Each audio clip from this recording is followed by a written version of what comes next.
Good afternoon, everyone, and welcome to Live at 4 on this Thursday. Eric Franke in for Susan, who is off this week. How's your voice coming along? It's hanging in there, you know. We'll make it. We'll make it through. Yeah, we hope so. All right, we got a lot of news to cover today, and here's what's making news on this Thursday. The Wisconsin Badger football team wraps up its season in New York City.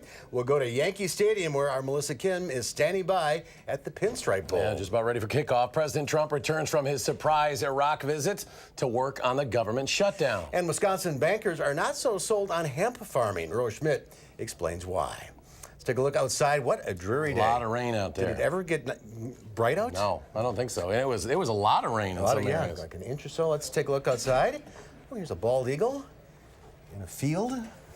Surveying, looking for some dry land. Looking for some sun. Oh, it's right out here. Okay, it's out by the bluffs up there in Baraboo. All right, winds of change are blowing. And Dave Caulfield's in the backyard. Up, the umbrella is still up. Yeah, so that's not changing anytime soon, Mark and Eric, with the rain still coming down across southern Wisconsin. We did see a brief break this afternoon, but it is back.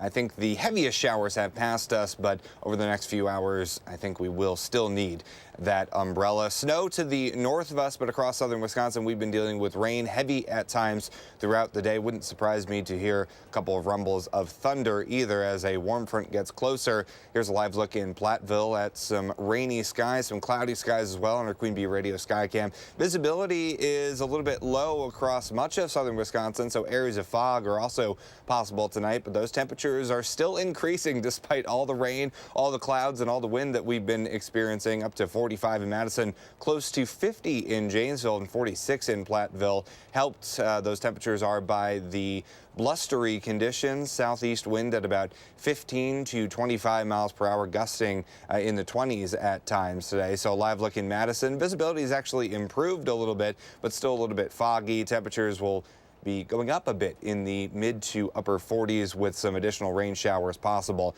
Here's a live look at your first alert traffic update. Todd Drive and the Beltline is looking better compared to about an hour ago because we did have an accident on the eastbound Beltline, but that has been cleared within the last 15 minutes or so. We're still looking at some residual delays from that, but no major accidents or incidents to report across Dane County. We could see some red and yellow showing up across the Beltline closer to Fish Hatchery Road and Todd Drive, closer to Rimrock Road, and on Stoughton Road, we're looking a little bit better right now and no major problems closer to the interstate. Here are your drive times. Eastbound Verona Road to John Nolan Drive.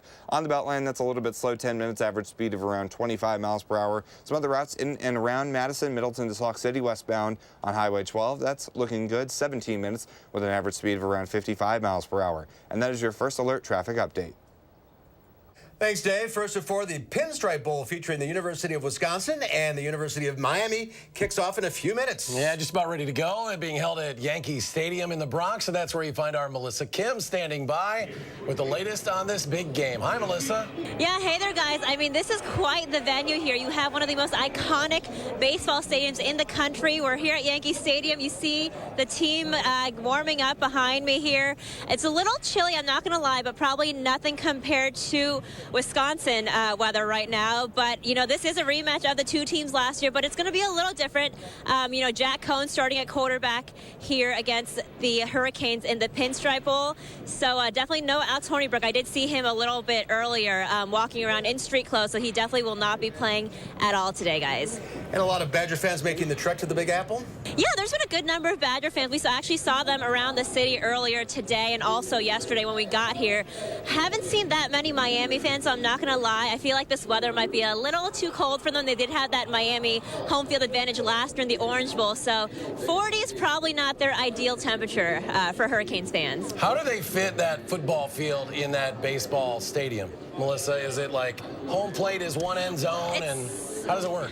Yeah, it's a little interesting. So there's one end zone at home plate. There isn't a lot of room outside of the end zones. If you see, that's the Wisconsin end that we're showing you here right now. There's probably like not even like a foot between the padded wall over there and the end of the end zone. So if there's going to be some big throws, hopefully they'll good thing. Well, I'll just say good thing that wall is padded, right, for those receivers to make some of those fabulous catches. Hopefully. And hopefully they can stop quickly as well. Yeah, stop quickly. It's like catching a fly ball over the outfield wall. Yeah. So the Badgers won last sure. year in this matchup, and we're hoping that they win again this year. Yeah, we're hoping so. Again, it's a completely different team for both sides, for both teams. The defense, I think, is going to probably be the highlight for both teams. The Miami defense is going to be the best one that the Badgers have faced all season long. And Jack Cohn, really, if he has one of those games like he played against Purdue, I think he should be okay. And Miami, they're also starting Malik Rozier, a guy that originally wasn't supposed to start. He has like a 53.5 completion percentage this year in terms of his passes, 6 touchdowns, 5 interceptions. So kind of a mess situation, I guess, for Miami when it comes to their offense.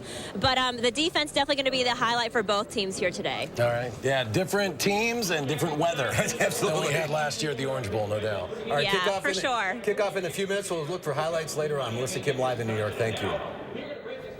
Wall Street did its best Rocky Balboa impression today after falling down more than 600 points early in the day. Managed a 260-point gain, closing at 23,138. The Nasdaq added 25, the S&P up 21. President Trump contributed to the market's volatility earlier in the week when he questioned the direction the Federal Reserve is taking. And now the White House is focusing on the government shutdown, which is now in day 6. And as Natalie Brand reports from Capitol Hill, there's a little indication that Congress will act to end it anytime soon.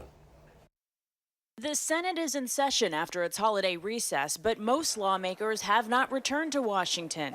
President Donald Trump is back from his surprise visit to troops in Germany and Iraq, where he bashed Democrats over the partial government shutdown. When you say how long is it going to take, when are they going to say that we need border security? When are the Democrats going to say? Don't forget, the Democrats all agreed that you need a wall. Until I wanted it. The president heaped more blame on Democrats this morning while politicizing the 800,000 federal workers impacted by the shutdown, tweeting, "Do Dems realize that most of the people not getting paid are Democrats?" Democrats responded with California Congressman Ted Lieu tweeting back at the president that government employees are working without pay or not getting paid, not as Dems or Republicans, but as Americans. Before leaving for the holiday break, the Senate decided it would not vote on legislation until a deal could be reached to end the shutdown. White House officials previously indicated the shutdown could continue into the new year when the new Congress takes over. With no end in sight, some cities are taking matters into their own hands. In Philadelphia, a tourism group is putting up the money to reopen Independence Hall and the Liberty Bell Center this weekend for an estimated 25,000 people hoping to visit the National Park site. Natalie Brand, CBS News, Capitol Hill.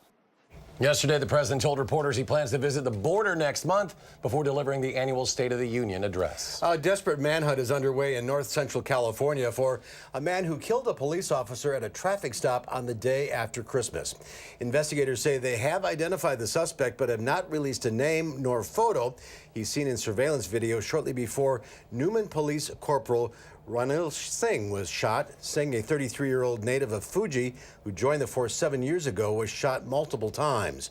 A grieving police chief says this is the first time a Newman officer has been killed in the line of duty. He doesn't get to hold that little boy, hug his wife, say goodnight anymore because a coward took his life. The suspect's truck, which had paper license plates, was later found in a nearby mobile home park outside Newman. The mother of the 15-year-old Reedsburg boy who died during a 40-day fast in September pled guilty to one of her charges this morning. 48-year-old Tidalayo Omosebi pleaded guilty to felony child neglect causing death. Police found the boy, quote, extremely emaciated. He was dead. They also found an 11-year-old similarly thin and weak conditions, but still alive. Omosebi herself was responsive, but was also emaciated. She refused medical treatment because of religious reasons. A large majority of Wisconsin bankers are unsure about hemp. That's according to the Wisconsin Bankers Association, which says 83% of its members say they will not actively help provide loans to hemp growers and processors. And as Rose Schmidt explains, that will create some challenges in this industry. Rose? Well, Wisconsin hemp farmers agree. They're glad the Farm Bill was signed this month, making hemp legal across the country. It became legalized in Wisconsin about a year ago, but there are still a lot of kinks to work out financially. Most bankers in our state say Not enough is known about the hemp crop for them to be ready to dive in right now. That means hemp growers and processors have to pay for things like seeds, labor, and equipment out of their own pockets. The state's Bankers Association is encouraging farmers to provide as much detail as possible if they do eventually decide to apply for those loans. What type of revenue do you think we can project? How much acreage is going to be there? How long does it take to process? From stem to stern on that whole market. The good news is that the ag bankers are very detail focused and they want to hear from the customers, but the more the farmers can talk to the bankers about the information, the better off the farmers will be in this process. A hemp farmer told me he's had conversations with bankers who are willing to help give him loans for tractors and equipment needed to grow the crop, but not for the crop itself. We'll hear from him on News 3 at 5. And the Bankers Association has about 230 members total, and about 40 of those banks say they are ready to help provide loans for hemp, but the rest say not yet. All right, Rose Schmidt reporting live. Thank you. The King is the king of sports again in 2018. Basketball megastar LeBron James has been named the Associated Press Male Athlete of the Year for the 3rd time after making an 8th straight trip to the NBA Finals. This year, he also opened the I Promise School for at-risk children in his hometown of Akron, Ohio. Moved from Cleveland to the Lakers, of course. Red Sox star Mookie Betts finished 2nd in voting.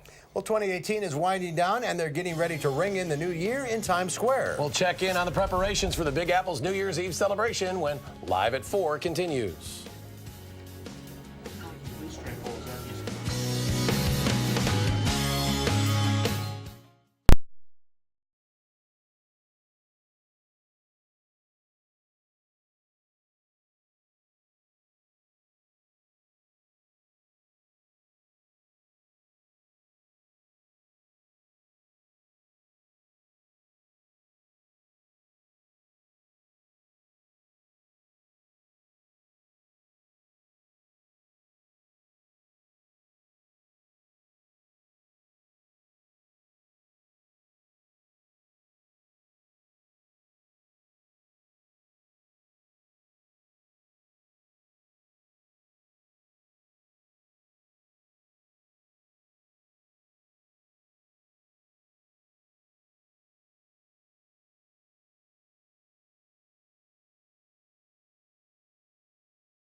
Workers in New York City are busy installing the 192 new sparkling triangles made of Waterford crystal. They will adorn this year's Times Square's New Year's Eve ball. The annual event marking the countdown to the new year is watched around the world as the ball, measuring 12 feet in diameter and weighing almost 12,000 pounds, is lowered. This year's theme is the gift of harmony. The sphere is covered with more than 2,500 Waterford crystal pieces. Well, it is almost the weekend in the 608. And here with a look at what's going on in the area, Madison Magazine Associate Editor Joel Patton. Joel, thanks for being here. Merry Christmas, happy holidays. Same. Last weekend was all Christmas stuff. Of course, this weekend is New Year's. Exactly. And it's relatively quiet, given all those concerts that we've been talking about for weeks. And I think people are just home with, recovering from the relatives and all that they ate.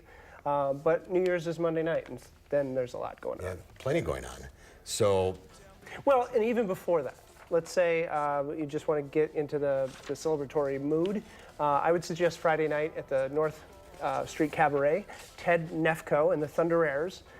He grew up in Madison. Ted studied saxophone under John Hannah Taylor, now owner of the Cafe Coda, and studied blues guitar with Catfish Stevenson, who was a staple of State Street and was on Prairie Home Companion. But he, for a decade, starting at the age of 18, became a horn player and was playing in New Orleans and New York City. He's now the leader of Ted Nefko and the Thunder Airs. They have 3 albums under their belt, and they're back for the first time in 6 years, playing the North Street Cabaret. So lots of New Orleans jazz and R&B and a very storytelling kind of style. What a treat that is. Yeah, there's always plenty going on for those that want to go party and maybe have a few drinks or whatever. What about for families on New Year's Eve? Yeah, so I think if you have kids that can't stay up to midnight or shouldn't, you want to go to the Monona Terrace Convention Center, where they're hosting the annual Madison Family Eve from 4 to 7:30. So your kids can enjoy magic shows, jugglers, the Wild Rumpus Circus, all before the 7:30 big balloon drop. That's about my time. That's my time frame. Well, I'm sure they'd let you in. All right, so that's got the family covered. How about for adults? Exactly. Now, for the fanciest and probably the priciest parties of the evening, you want to go to the Edgewater or the Concourse. But I would suggest the Great Gatsby New Year's Eve event at the Sylvie.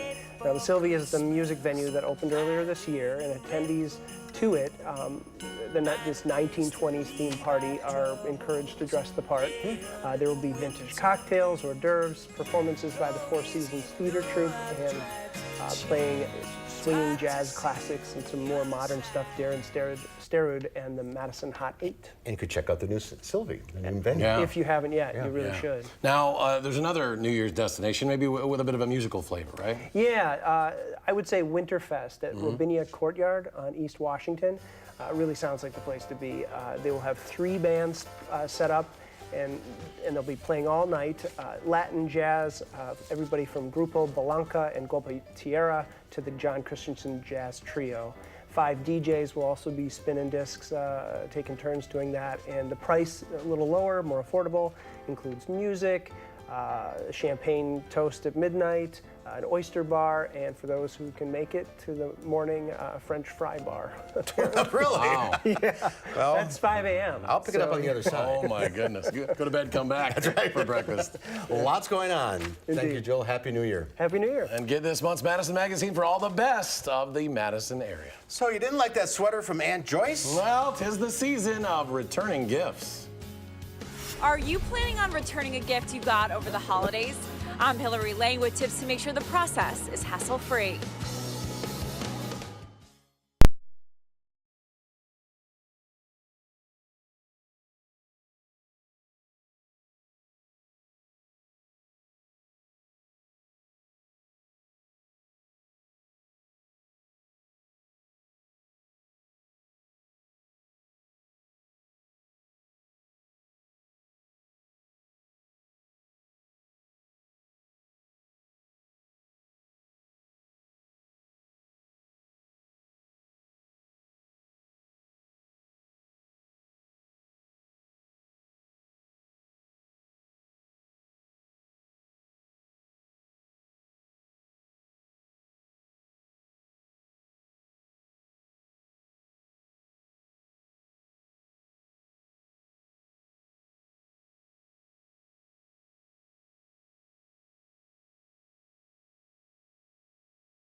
Take a look at this. Check out this clumsy crook. After stealing a 43-inch TV from a Davie, Florida Walmart, he left out an emergency exit to his awaiting scooter getaway, almost falling off. Then he drops the TV, most likely breaking it. He picked it up and then fled.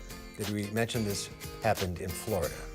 Not a surprise, huh? Not a surprise at all. Not a good getaway vehicle. It is Thursday, December 27th. It's Make Cutout Snowflakes Day. That's about the only way we're getting snow around. Yeah, exactly. Also on my tie. There you go. For tomorrow, a day early and $1 short or something like that. It's also head to the zoo day, but take an umbrella if you're going today. Yeah, it's also National Fruitcake Day, and we've talked about history of fruitcakes, whose infamous durability, of course, often is joked about. Long been a popular holiday tradition. They're made of dried fruit, chopped candies with spices and nuts. Mail-order fruitcakes were available in the United States starting back in 1913. That first one is still being passed along. And you think we're making up that fruitcake pass-along tale? Well, we have Exhibit A. In 1950, Donna and Charlotte each received a fruitcake for Christmas from their grandmother.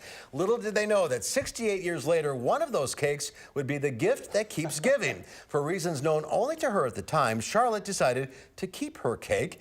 And during Christmas 1951, she wrapped it and gave it to her sister as a special treat. The following year, Donna returned the favor. Each Christmas now, whichever sister has possession of the baked relic thinks of a new and creative way to give it back. One year, in the late 70s, a book was used.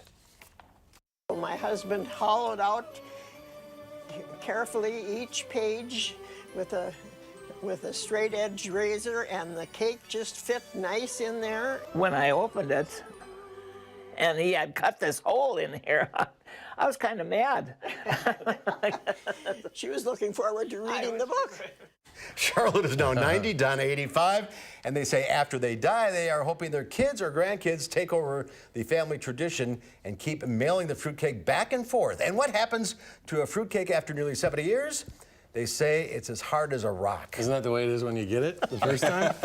I love that story. No change. Yeah. Our family had the tradition with a clock, an ugly clock. Just got passed on? Yeah, from one to the other. That's funny. That's funny. Yeah, Still hollowing out a book. It's good stuff. All right, a soggy day out there. Really rained quite a bit. Not a lot of change in that fruit cake, but there are some changes blowing in as we head into tomorrow. Cooler weather. Still a little bit on the breezy side. We'll talk about what to expect as we say goodbye to 2018 weather-wise in your first look forecast in just a few minutes.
Welcome back to Live at 4. While we've been dealing with rain across southern Wisconsin, our friends in parts of Minnesota have been dealing with a healthy dose of snow. This winter storm that is the cause of it all began on Wednesday. Dumped several inches of snow on parts of northern and western Minnesota. In fact, some spots are reporting more than 7 inches, especially across northwestern Minnesota. Now, this snow tapers off by tomorrow morning, but then temperatures dip into Saturday. Never a dull moment when it comes to the weather across southern Wisconsin and often the Midwest. But check out just the scope of this entire storm, touching about 20 states in some shape or form. We do have some tornado watches across portions of Mississippi and Alabama, and also some strong winds, some rain, some snow. Really, if you can picture it, if you can dream it, it will come at this point. Kind of a field of dreams forecast. Across much of the Midwest, we do have snow to the north, and we were actually in a little bit of a lull precipitation-wise across southern Wisconsin this afternoon, but over the last hour or so, we've seen that rain return to the radar. So far today, about 0.6 of an inch of rain in Madison, bringing our liquid total of the month of December up to about 1.5 inches. Still only 1.2 inches of snow for the entirety of December. We could add a little bit to that total as we head into tomorrow, but not really that much. Not really looking like anything significant. However, this is significant. We are basically a couple raindrops away from eclipsing 50 inches of rain for the year in Madison for only the second time ever. I think that will happen by the time we get to the 5 o'clock hour or the 6 o'clock hour at the latest, just based on the precipitation that is coming here. Downtown Madison on the Edgewater Skycam looking foggy, dreary, rainy, cloudy, a lot of adjectives, not too many good adjectives showing up with today's forecast, but at least we're not dealing with a heavy dose of snow or anything like that. So far, our high at 45. The record for the day is 50, set back in 2003. We could be close to that as a warm front continues to push to the north. Right now, temperatures are close to 50 in Janesville, 41 in Waukesha, still stuck in the upper 30s, closer to Camp Douglas and Watoma. 24-hour temperature change, about 5 to 10 degrees warmer compared to this time yesterday. And we've had some blustery conditions throughout this Thursday with winds of about 30 miles per hour, at least gusting at times out of the south and east. High temperature trend to end the year a little bit all over the place. Mother Nature not really sure what she wants to do as we say goodbye to 2018. 41 tomorrow, and temperatures are dipping quickly with that, so that is a little bit misleading. Then we're in the 30s for Sunday and Monday, and it could be a cold start to 2019 with temperatures as we head into New Year's Day only around 20 degrees, and then at nighttime on New Year's Day we could be close to 0. Tonight, we're not close to 0. We'll be near 40 degrees, breezy, very mild with showers and areas of fog. For tomorrow, our high will be in the low 40s, but I think those temperatures are going to be in the 30s through much of the day. Showers will change over to snow. A lot going on in the weather department over the next 24 hours, so let's time it all out. On Future Track, we have some additional rounds of rain moving through tonight and into tomorrow. Any showers that will be around tomorrow will change over to snow by the time we get to the early afternoon hours. And temperatures will be falling through the 30s. You can see some areas of snow showers and flurries possible throughout Friday night. But by the time we get to Saturday, we're looking at quieter weather, and this weekend's weather looking a lot quieter compared to the last couple of days.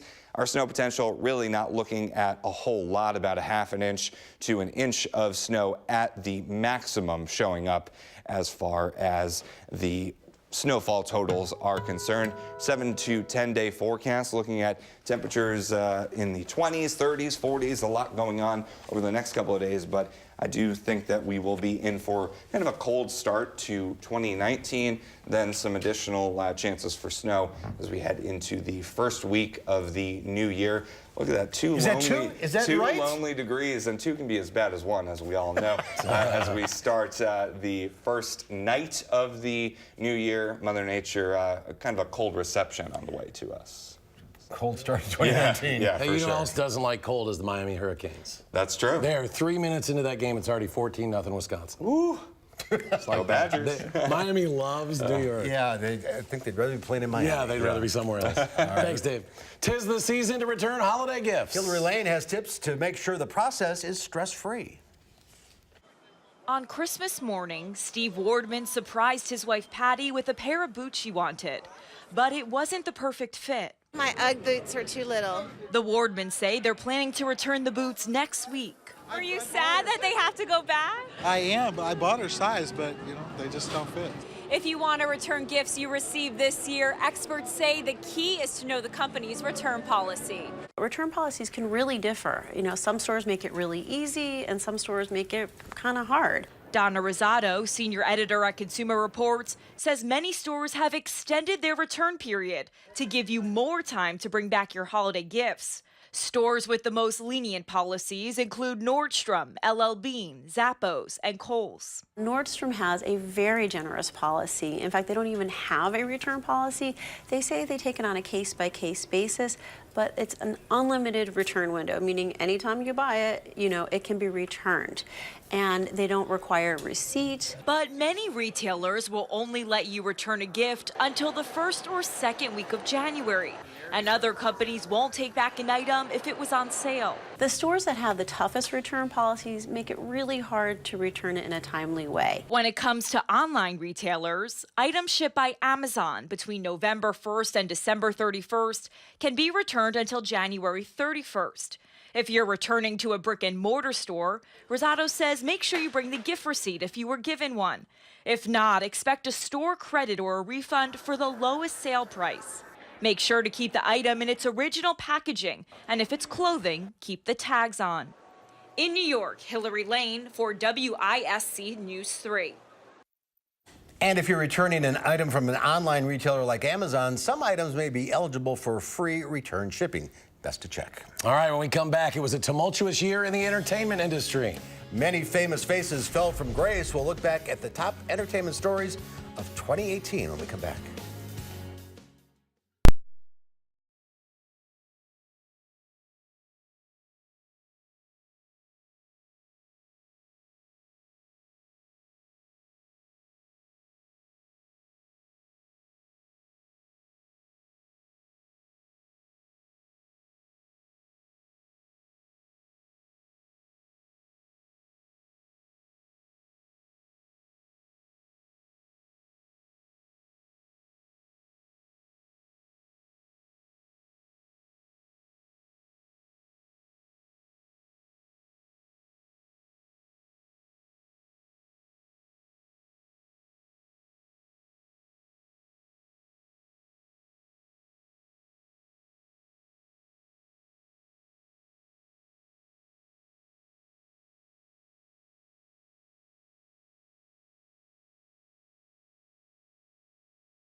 Very foggy, rainy downtown Madison on this Thursday afternoon. Not very inviting out there. No, it sure isn't. Well, trouble plagued the entertainment industry this past year as some powerful Hollywood stars fell from grace. Chris Martinez has the top entertainment stories of 2018. Disgraced producer Harvey Weinstein turned himself in to New York police to face rape charges that sparked Hollywood's Me Too movement. The cause reached a milestone in April when Bill Cosby was convicted of drugging and sexually assaulting Andrea Constand. The 81-year-old actor, once called America's dad, will spend up to 10 years in prison. Roseanne Barr's TV comeback was short-lived after her controversial tweet saying Muslim Brotherhood and Planet of the Apes had a baby equals VJ, referring to former Obama advisor Valerie Jarrett. Swift backlash led ABC to cancel the reboot of her show despite high ratings. It's been 3 weeks since Granny Rose's funeral. Roseanne's character was killed off the show, which was renamed The Connors. Fans mourned the loss of several stars in 2018. Celebrity chef Anthony Bourdain was found dead from an apparent suicide in a French hotel room in June. Pulitzer Prize-winning playwright Neil Simon, whose Broadway hits included The Odd Couple, succumbed to pneumonia complications at age 91. Really gonna miss you. Aretha Franklin received a star-studded goodbye in a Detroit church after her passing in August. Jennifer Hudson, who brought the crowd to their feet with her rendition of Amazing Grace, will portray a young Franklin in an upcoming biopic about the singer. And comic book legend Stan Lee died at the age of 95. He created iconic Marvel superheroes, including Spider-Man and Black Panther. My son, it is your time. Black Panther was among the superheroes dominating this year's box office. The film shattered records, grossing more than $1.3 billion worldwide. Avengers: Infinity War, Jurassic World: Fallen Kingdom, and Incredibles 2 took the rest of the top spots this year. The Shape of Water took home the Oscar for Best Picture. 24K Magic helped Bruno Mars add 6 more Grammys to his mantle, including Album of the Year.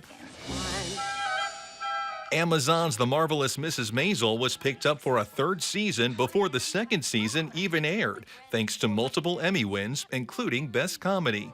And Game of Thrones won the Emmy for Outstanding Drama. Fans will finally learn the fate of Jon Snow when HBO releases the show's 8th and final season in April. That's your year in entertainment. Chris Martinez, CBS News, Los Angeles.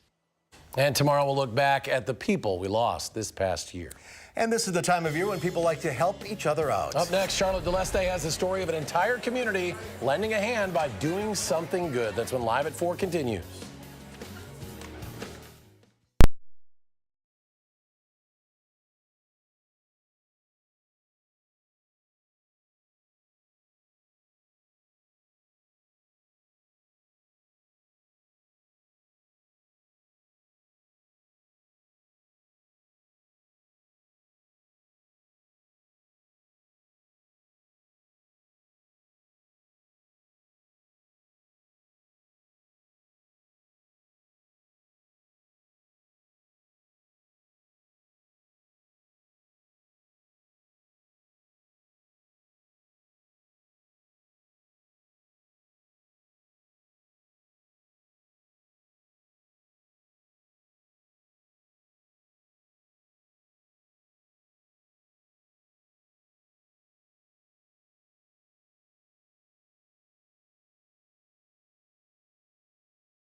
Good afternoon. Here is your first alert traffic update. Taking a live look at Todd Drive and the Beltline. A little bit slow go in both directions. We've noticed the return of those raindrops, so keep in mind maybe a couple of slippery spots out there on the roadways. We did have an accident close to Gammon Road on the eastbound side. The shoulder was blocked there, but really not too many delays showing up in that neck of the woods on the Beltline, so that's good news. But we were still noticing a little bit of slow go close to John Nolan Drive, as you might expect. Average speed of around 25 to 35 miles per hour. Here are your drive times. John Nolan to the interstate, a little bit on the slow side, but not too bad at 6 minutes. Eastbound on the Beltline, average speed of around 45 miles per hour. And that is your first alert traffic update. All right, Dave, thank you. Holiday shoppers in Miami were treated to a special dance routine this week. A surprise flash mob featuring local dancers broke out at a mall, much to the delight of the patrons there. But cheers turned to boos when 2 police officers interrupted the performance. Then, to the shock and delight of the crowd watching, as you saw, the officers joined in the choreographed dance routine. The policemen were the guest performers that joined the dance crew from Sean's Dance Factory, an award-winning dance team out of West Palm Beach. There you go. Well, when a friend or family member falls on hard times, you want to help, but sometimes we just don't know how to do that. That's what's happening right now to a young lady in Fort Atkinson. But instead of just her immediate circle of loved ones helping out, Charlotte Gillespie has the story of an entire community that has come together to do something really good. Wrap them in the bucket. We also have raffles going here and all the way down this line. It's a busy day at Busy Barns. $2 a ticket. Your best deal is to give them a $20 bill. Hundreds of people, try 700, packed this Fort Atkinson business on a Sunday morning. The crowd is absolutely phenomenal. Even Santa and Mrs. Claus were there to see the kids, and the Grinch showed up too, but not for the pancakes. She's just a really special person. Everyone is here for Leslie. Like I said, this isn't all about money. I'd love to say that we're going to make enough to make a difference, so to speak, but it isn't all about money, and I can't stress that enough. It really is about support. It's really hard.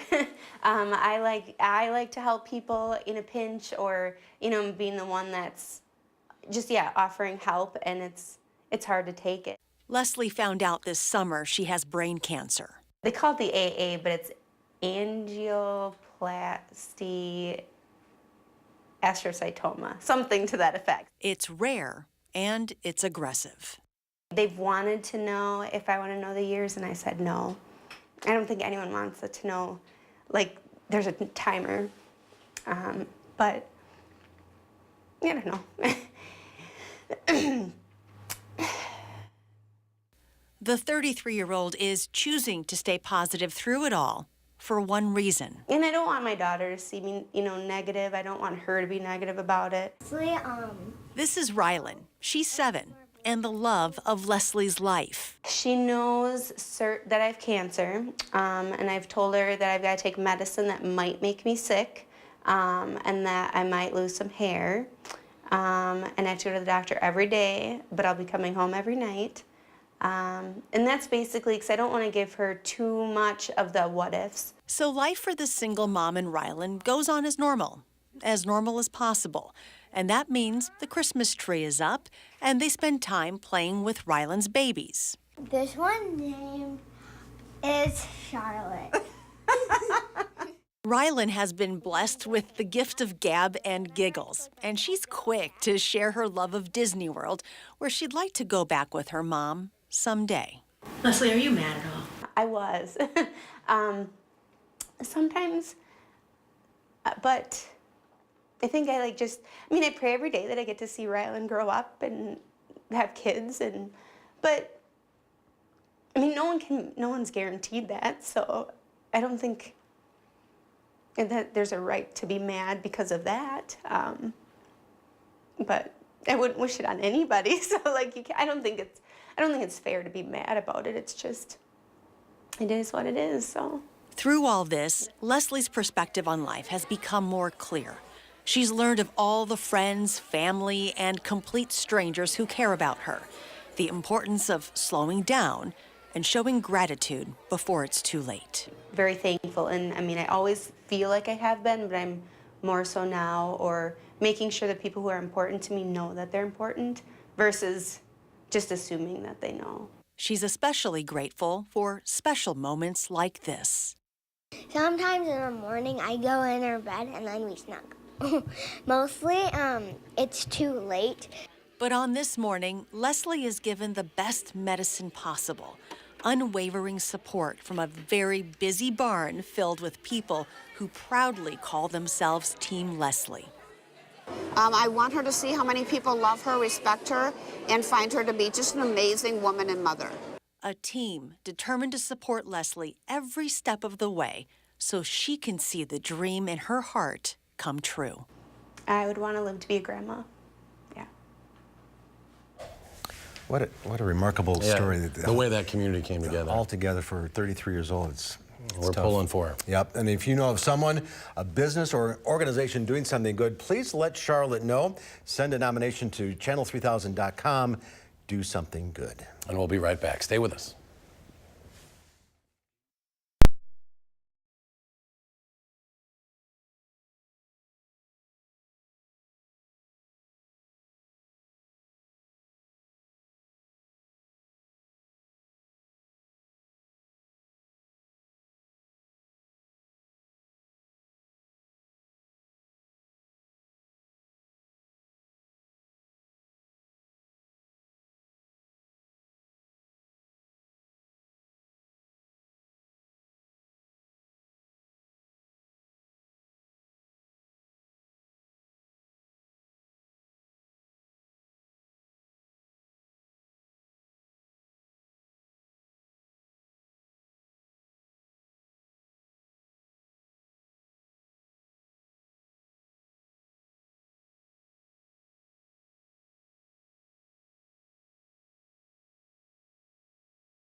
All right, Dave, the end of December, we're thinking of thunderstorms. Yeah, and possibly some more rain and wind as we head throughout tonight. Here's what Doppler track looks like right now. We actually did see that break in the rain this afternoon. Still the clouds and the wind were with us, but we've noticed that rain come back to us across portions of Dane County and looking closer to Watertown and Fond du Lac as well. So future Doppler track over the next 3 hours, that rain continues to push to the north and east. A few more showers are possible for some of us across southern Wisconsin. And actually, I think that as we head into the 5 and maybe the 6 o'clock hour, Madison only needs 0.02 of an inch of rain to hit 50 inches of rain for the entire year. And if that does happen, which I think it will, it's only the second time in recorded history. The only other time was in the 1880s. So temperatures right now are in the mid-40s. I don't know what they were in the 1880s at this time, but we're looking at temperatures staying in the mid to upper 40s into the overnight hours. A warm front pushing northward through Wisconsin, but tomorrow big changes are on the way. We still have the breeze with us, but temperatures are going to be a lot chillier. They're falling through the 30s, rain changing over to some snow, possibly about an inch of accumulation by the time we get to later on Friday night. How much rain are we supposed to get in a year? About 35 inches of rain, so we are well. So that ahead record of was in the schedule. 1880s? Yes. Who measured that? Gary? I think it was Gary. Yeah. We got most of that rain though on August 20th. 1 week. Yeah, 1 day. Yeah, I think we're going to get that record. All right. Quick check of the Badgers in Miami, the Pinstripe Bowl game at Yankee Stadium right now, where temperatures are in the lower 40s, by the way. But not raining. Not raining, not soggy. There's the score. Badgers up 14-3. What are they at about? Nearing the end of the first quarter. You know, the Badgers about put this thing away early, but Jack Cohn threw an interception.